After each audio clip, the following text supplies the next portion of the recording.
Hello guys, कैसे आप सब दोस्तों। उम्मीद करते होंगे कि आप सब ठीक होंगे। दोस्तों आज मैं जानकारी दूंगा आपको कि मोटो एज 50 फ्यूजन में ये चार्जिंग की समस्या आती है तो आप क्या करेंगे, उसमें क्या क्या चीज़ चेक करेंगे। तो सबसे बड़ी चीज़ ये है कि दोस्तों नीचे का पोर्शन चार्जिंग जैक या जो भी चीज़ें होती हैं, छोटी छोटी चीज़ें आदमी सही कर लेता है, लेकिन कभी कभी आदमी फंस जाता है तो फिर यूट्यूब पे वीडियो देखने की कोशिश करता है कि यूट्यूब पे हमको कहीं ना कहीं जानकारी मिल जाए। तो दोस्तों आज मैं यूट्यूब पे डालना चाह रहा हूँ वीडियो, आप देखिए टेक्निकल राजू चैनल में।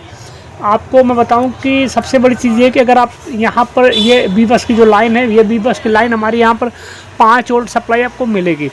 5 वोल्ट सप्लाई का मतलब ये होता है कि यहाँ पर अगर 5 वोल्ट आपको मिल रही तो नीचे का पोर्शन आपका ओके माना जाएगा। अगर आपको दिक्कत होती है फिर भी चार्ज नहीं होती है, यहाँ पर देखिए टी पॉइंट्स बना हुआ है, या बी बस की लाइन है। यहाँ पर अगर हम GR चेक करेंगे डायोड वैल्यू पर, तो हमारी जो डायोड वैल्यू पर आएगी वो 500 से 600 GR आएगी।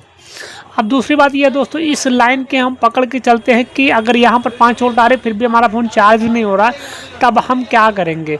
तो दोस्तों सबसे बड़ी बात यह है कि आपको समझना होगा कि इसकी लाइन कहाँ कहाँ जाती है। तो कर्सर को ध्यान से देखिएगा, आपको सब कुछ जानकारी मिल जाएगी।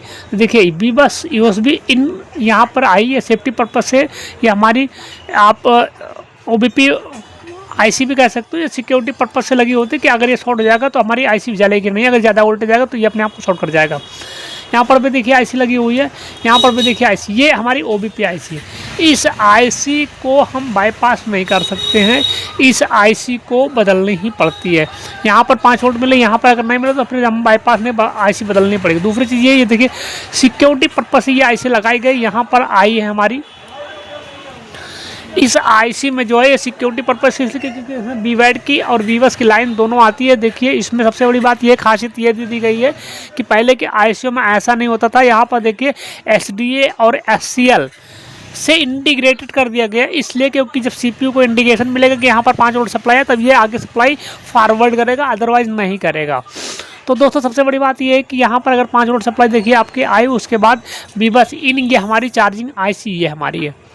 चार्जिंग IC में यहाँ पर होगी, उसके बाद हमारी ये सप्लाई BPH बनाएगी। देखिए BPH पावर हमारी light graphic network, audio, wifi हर जगह सप्लाई जाती है, तो तब ये जाके 3.7 से 4.2 सप्लाई हमारी बनाएगी। अब उसके बाद यही IC हमारी जो बनाएगी ये हमारे BVAD की सप्लाई बनाएगी। अगर हम बैटरी लगाते हैं तो भी हमारे जो है इसी के रास्ते सिक्योरिटी पर्पज़ जो IC लगाई गई है, ये सप्लाई हमारी यहाँ पर आएगी। देखिए BVAD की लाइन, तो हमारी ये BVAD कनेक्टर पर जाएगी। दोस्तों इसको थोड़ा सा समय दीजिए, ध्यान से देखिए, कोई दिक्कत की बात नहीं है। तब हमारा ये देखिए BVAD की सप्लाई यहाँ पर आएगी। देखिए डायोड लगा हुआ है, कैपेसिटर लगा हुआ पैरेलल में, यहाँ पर देखिए कैपेसिटर बड़ी लगी हुई है, यहाँ पर देखिए सप्लाई आएगी। अब दोस्तों सबसे बड़ी बात यह है कि देखिए यहाँ SDA SCL का उपयोग किया गया है।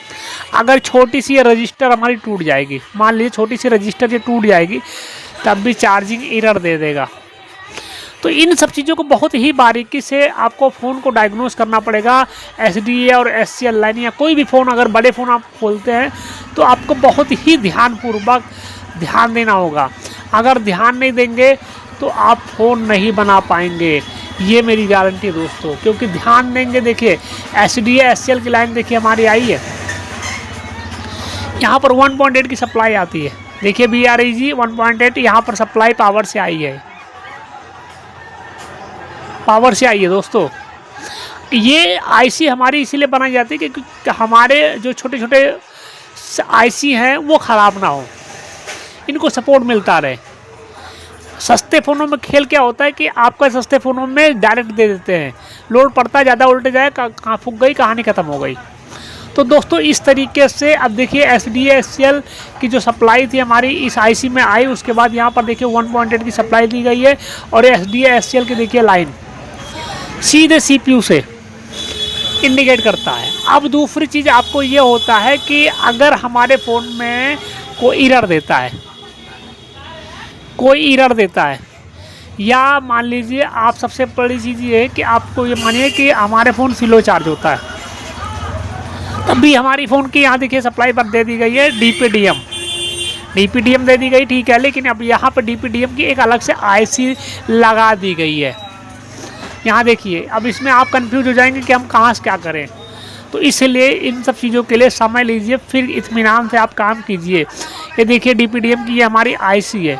इस DPDM की देखिए IC डिटेक्ट होकर यहाँ पे देखिए रजिस्टर में आई है। रजिस्टर से सीधे हमारे एक सिरा IC में गई है, ये DPDM IC में, और एक सिरा जो हमारी गई है चार्जिंग IC में। तो दोस्तों इस तरीके से इन सब चीज़ों को समझना होगा आसानी से कि हमारी कहीं लीकेज या ओपन या शॉर्ट तो नहीं है। अगर शॉर्ट होगा तो हमारे फ़ोन 0.6 1 एम्पियर से ज़्यादा नहीं लेगा। जैसे कहते हैं कि हमारी जो फ़ोन 40 मिनट में चार्ज हो जा रहा है 45 वाट चार्जर से। तो इस तरीके से अगर ये सब सेक्शन हमारा ओके होगा तो हमारा चार्ज होगा, अदरवाइज नहीं हो पाएगा। तो दोस्तों इस तरीके से वीडियो को देखिए, लाइक कीजिए, शेयर कीजिए, सब्सक्राइब कीजिए, तो दोस्तों और आसानी से इन सब चीज़ों को समझिए। अब दोस्तों अगर ये सब चीज़ें ओके होंगी तो दोस्तों आपको बनाने में आसानी होती है और समझने में आसानी होती है। देखिए हमारी DPDM की सप्लाई है, क्या लिखा है, USB sub 2 sub 1। यहाँ पर देखिए आपके चार्जिंग IC में आई है USB DM detect, USB DP detect की जो लाइट है वो हमारी देखिए IC में आई। देखिए बैटरी VBAT सेंस माइनस, ये माइनस की सप्लाई है। अब दोस्तों इस तरीके से आपको हर एक चीज़ समझना होगा, क्योंकि बड़े बड़े फ़ोनों में आपको बहुत ही इत्मीनान से काम करना होगा। बिना किसी जानकारी के आप फ़ोन को मत खोलिए, सबसे बड़ी चीज़ ये होती है। अब दोस्तों मैं आपको बताना चाह रहा हूँ कि अगर इसमें देखिए 2 बैटरी लगी हैं, बैटरी के 2 पत्ते लगे हुए हैं, और बैटरी के 2 पत्ते देखिए लगे हुए हैं। ये हमारी VBAT की है और ये हमारी दोस्तों बैटरी ID बैटरी थर्मल की है।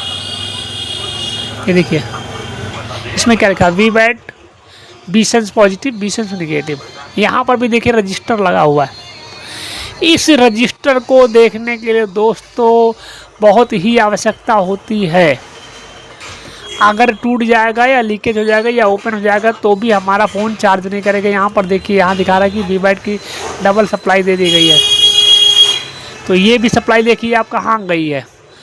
तो दोस्तों इस तरीके से आप देखिए, समझिए, चैनल को लाइक कीजिए, शेयर कीजिए, सब्सक्राइब कीजिए और अच्छे से काम कीजिए। दोस्तों उम्मीद करते होंगे कुछ समझ में आपको आया होगा। अगर सीख मिलती है तो कमेंट बॉक्स में ज़रूर बताइए।